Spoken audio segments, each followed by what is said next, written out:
Hey, what's up, guys?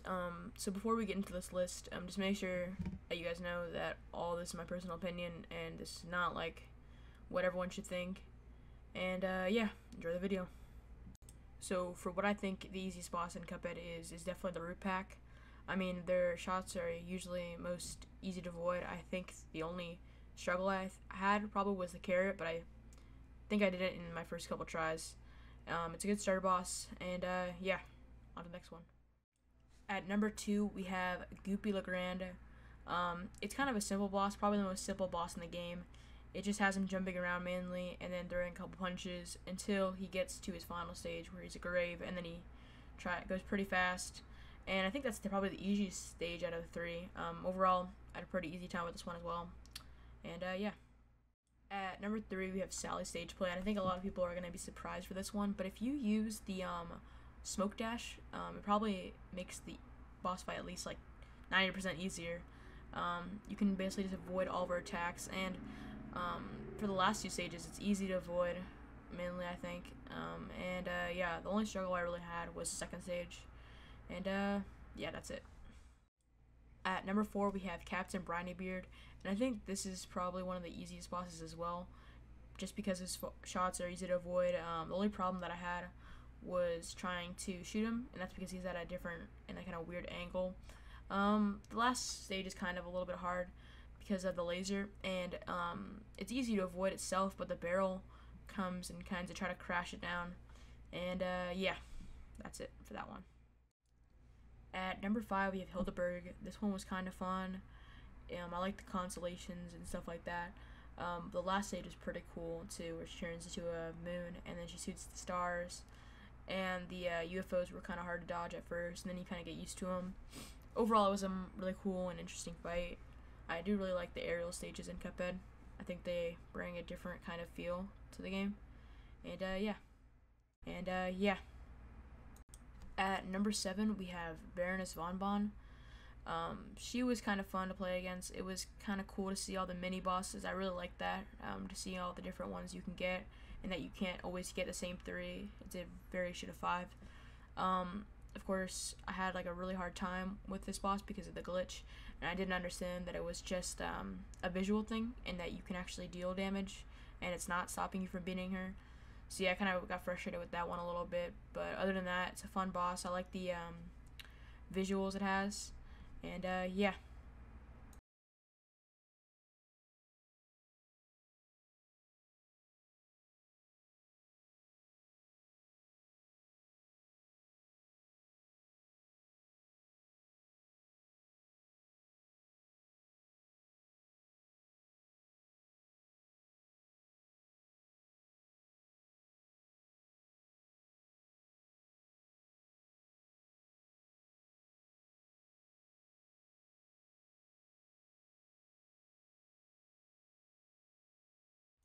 At number 8, we have Cala Maria.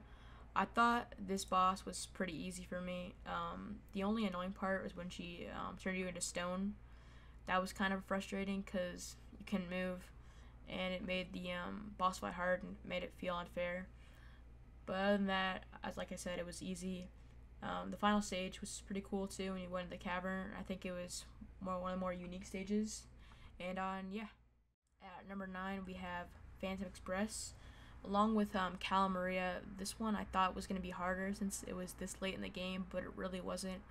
I like how you go through the train, you see the different monsters and skeletons. The only thing that annoyed me was the ghosts and the pumpkins that would drop the parries to move your cart, and it kind of made you like focus on that more than actually damaging the boss itself. But other than that, it was a lot of fun. I like the see all the different bosses as you got farther throughout the stage, and yeah. At number 10, we have Rumor Honeybottoms. This one was cool because the only vertical stage rather than horizontal one. The bees I liked because they all had a different look to them, like the police officer, the main bee, and the worker bees. And I like the stages that she brought throughout the second stage, like the different forms she had with the triangles, the circles, and the bullets. And the last stage is pretty cool. I really wasn't expecting it when she turned into a plane, and then she had a buzzsaw, and then the hand rockets. overall, it was kind of surprising throughout the entire boss fight, and I enjoyed it a lot. So let's get to the next one. At number 11, we have Verner Vermin. This one was pretty fun. Thought it was kind of funny, the concept of it. I liked the cat part. It was kind of annoying, the cat stage. The first two stages were fairly easy. And yeah, I enjoyed this one a lot. I think that this was kind of one of the more middle on difficulty. It was fun, and it didn't really like have the feel of all the other Cuphead bosses. It kind of felt generic, but still was fun and pretty cool.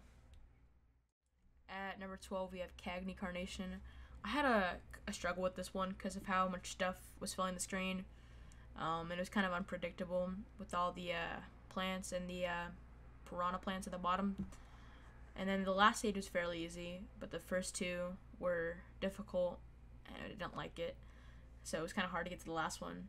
And then I died a couple times in the last one. Overall, it was kind of annoying, but I still liked it because it looked really cool. And yeah, let's get to the next one. At number 13, we have Jimmy the Great. Art-wise, this is my favorite boss in Cuphead. And it was kind of cool to see each stage and how different it was compared to the last. Overall, it was an awesome boss. It was a little bit of challenge, but it was really rewarding in the end. And yeah, I liked how the puppet stage, that was pretty cool. The mummy one, and basically all of them. And it's an area level, so I give that a bonus. And yeah. At number 14, we have Walle Warbles. This one's kind of confusing because it's high up, but on my first tries, it was really easy to beat for me. But now that I try to do it, it's a little bit harder for some reason. So that's why it's kind of high up, but it shouldn't really be. I like the stages in this one. I like how she comes back at the end after she falls out of the birdhouse. And yeah. At number 15, we have Grim Matchsticks. A lot of people really hated this guy. I didn't really hate it that much. It was kind of annoying at times, but it was overall pretty fun. The little fire guys that come at you were kind of hard to predict until I realized it had a pattern to them, so you can see where they're going at first. And the last stage was annoying because you couldn't even shoot at him most of the time because the fires that he shoots break into mini ones. It makes it harder to dodge when you shoot at them. So that was frustrating, but I did enjoy that level. So let's get to the next one. At number 16, we have Beppy the Clown. I don't really like this one at all. It was kind of annoying because it told you to do something and then it tried to stop you from doing the other thing. So it was kind of hard to dodge both things at the same time, like the dogs and the roller coaster, and the go-kart and the ducks. So it was kind of annoying. But it was kind of fun. I like the art style of this one a lot because it was like really enthusiastic. And the final stage was also extremely annoying because you have to dodge these little penguins, and I do not like these penguins, not one bit. At number 17, we have Dr. Cowl's robot. Enough said, I hate this boss a lot, and I mean a lot. It's so annoying to deal with all the things at once at the first stage, and then on the third stage, he has like these gems that are coming out, and they're unpredictable. They don't have like a set pattern, and there's like electric things coming at you, so you can't stay on one side of the screen.